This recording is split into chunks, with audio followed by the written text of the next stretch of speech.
तो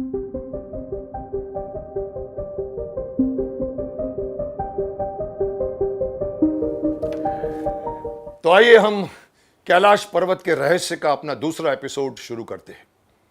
पहले एपिसोड में मैंने आपको कहा था कि मैं आपको आगे से हर एपिसोड में यहाँ की जो 10 रहस्य मैंने निकाल कर रखे हैं, उस 10 रहस्य को मैं एक एक करके आपके सामने पढ़ूंगा, उजागर करूंगा।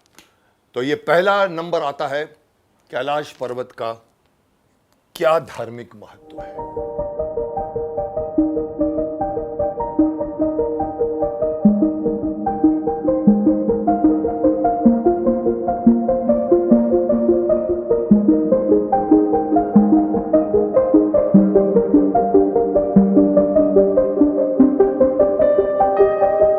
इसके जैसा दुनिया में कोई पर्वत नहीं है जितना इसका धार्मिक महत्व है। आइए मैं आपको यहां लिखे हुए इसके अंदर के जो डिटेल्स है मैं आपको पढ़ के सुनाता हूं।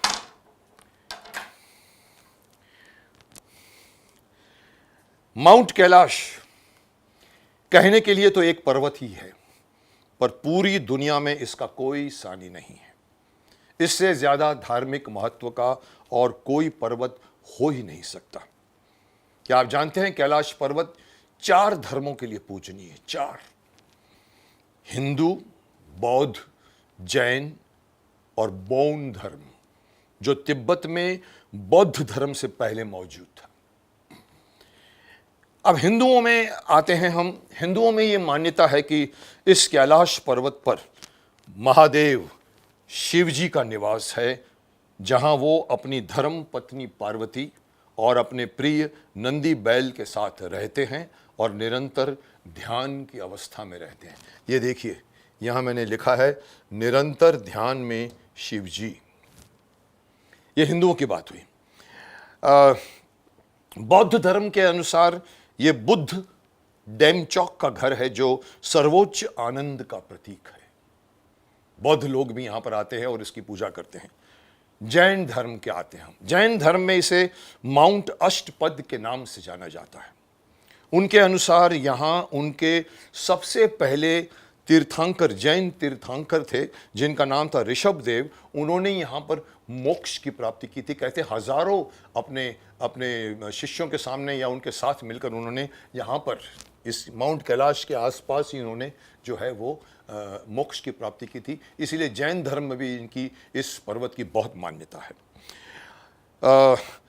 इसके बाद आता है बौन धर्म। जैसे कि मैंने कहा कि तिब्बत धर्म से पहले यहाँ पर तिब्बत में मौजूद था ये बौन धर्म। बौन धर्म इसे वो जगह मानते हैं जहाँ उनके संस्थापक शेनरॉब स्वर्ग से उतरे थे। वो मानते हैं कि उनके जो संस्थापक थे शेनरॉब, वो यहाँ पर स्वर्ग से उतरे थे। ये देखिए, हमारा पूरा देश आस्थाओं पर जीता है। हर जगह की अपने अपने लोगों की अपनी अपनी मान्यताएं हैं, पर यह पूरा देश है जहां पर जितने देवी देवता विराजमान है, किसी वर्ल्ड में नहीं मिलेगा। है कोई पर्वत?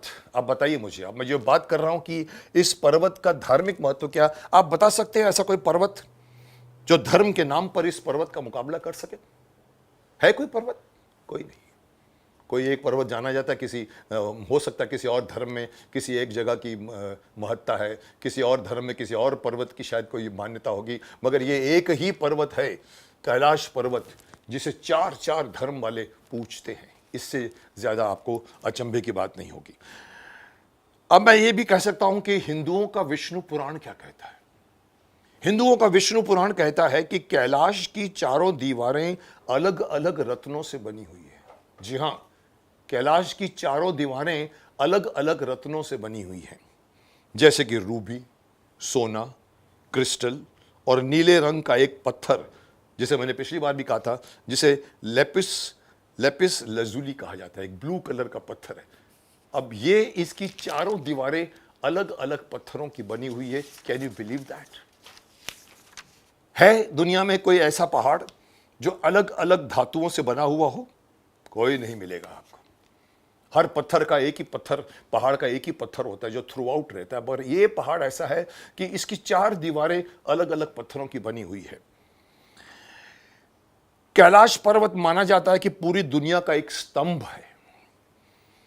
जो 6 पर्वत श्रृंखलाओं के मध्य में कमल के फूल की भांति विराजमान है, इसे पृथ्वी की धुरी माना जाता है और ये पूरी दुनिया के वातावरण को संभाल कर रखता है ताकि जीवित प्राणी जी सके। है कोई ऐसा पर्वत? है कोई ऐसी मान्यताएं? है कोई ऐसी आस्था? इसे कहते हैं कि ये पर्वत जो है, ये पर्वत पृथ्वी की धुरी है। तो बात हुई, वी आर टॉकिंग अबाउट धार्मिक महत्व। अब धार्मिक महत्व का मतलब क्या होता है? हमारा हिंदुस्तान आप जानते हैं कि क्यों जिंदा है। धर्म, हमारे जितने धर्म की अलग अलग धर्मों के लोग यहां पर रहते हैं, वर्ल्ड में कहीं नहीं रहते होंगे। हमें हमेशा कहा गया वसुधैव कुटुंबकम, ये हमारे देश का ये सबसे बड़ा प्रिंसिपल है जो हजारों लाखों सालों से चला आ रहा है। हम पूरी पृथ्वी के परिवार को अपना परिवार मानते हैं। इसलिए हिंदुस्तान ने, जिसे हम लोग इंडिया कहना शुरू कर दिया, यहाँ पर बाहर के लोग आए, बसे, मुस्लिम धर्म आए, यहाँ पर बसे, ईरानी आए, बसे, पारसी आए, बसे। यहाँ पर अगर आप देखो तो आपको हर तरह के धर्म वाले मिलेंगे, लेकिन हमने सबको अपना अपना धर्म जीने का मौका दिया। पर अगर हम पर्वत श्रृंखला की बात करते हैं तो ये एक ही पर्वत है जिसे 4 धर्म वाले पूजते हैं: हिंदू धर्म, बौद्ध धर्म, जैन धर्म और बौद्ध धर्म। सो ये था हमारे इस कैलाश पर्वत का ये धार्मिक महत्व। मैं बता दूं, इसके बहुत ही नज़दीक ये एक पर्वत है जिसे नंदी पर्वत कहते हैं। जैसे कि हमने कहा कि शिव जी अपने बैल के साथ यहाँ पर रहते हैं, तो इसके नज़दीक यहाँ, अगर आप यहाँ ध्यान से देखें तो आपको दिखेगा कि कैलाश पर्वत के सामने एक पर्वत है जो नंदी पर्वत की तरह उसका शेप है, उसको मानते हैं। अब मैं ये कहना चाहूँगा कि हिंदू धर्म वाले इसको ये मानते हैं कि हमारे शिव जी जो हैं वो निरंतर ध्यान में रहते हैं। अगर मैं डिटेल में बताना चाहूँ तो हमारे हिंदू धर्म में जो क्यों मान्यता है उसमें हम विष्णु भी है, ब्रह्मा है, विष्णु है, महेश है। हमें बताया गया कि ब्रह्मा जी जो है वो सृष्टि का निर्माण करते हैं, विष्णु जी हैं वो हमारी सृष्टि का संचालन करते हैं, और ये शिव जी हैं जो जब किसी का अंत होता है, मौत होती है, जब वो मोक्ष को प्राप्त करता है या अलग जन्म में जाता है तो वो शिव जी संचालन करते हैं। ये पूरी दुनिया ब्रह्मा, विष्णु, महेश के नाम पे चलती है। तो शिव जी यहाँ पर, हमारे हिंदू धर्म वाले मानते हैं कि शिव जी यहाँ रहते हैं, मेडिटेशन करते रहते हैं और पूरे दुनिया का उनके साथ, उनका पूरे यूनिवर्स का कांटेक्ट रहता है। कमाल का अगर आप ये सोच है हिंदू धर्म की, और ये कहते हैं कि ये पर्वत जो है वो शिव जी का घर है, जहाँ पर पार्वती भी रहती है, जहाँ पर अगर हम कहें तो गणेश भी यहीं पर, उनके कार्तिकेय भी यहीं पर। तो ये कहीं ना कहीं एक रहस्य है कि ये पर्वत अपने आप में क्या है, जिसको हम क्यों कहते हैं कि यहाँ पर शिव जी बैठकर साधना करते हैं। तो क्या ये उनका घर है? आज का अपना एपिसोड हम यहीं ख़त्म करते हैं और हम आपको अगले एपिसोड में, मैं आपको बता दूं क्या बताने जा रहा हूं मैं अगले एपिसोड में। अगले एपिसोड में ये है कि इसके आसपास 2 बहुत ही अमूल्य और अजीब किस्म के 2 लेक हैं। एक मानसरोवर लेक है और एक राक्षस ताल है। इंतज़ार कीजिए, मैं उसके बारे में अगले एपिसोड में बात करूंगा। नमस्कार।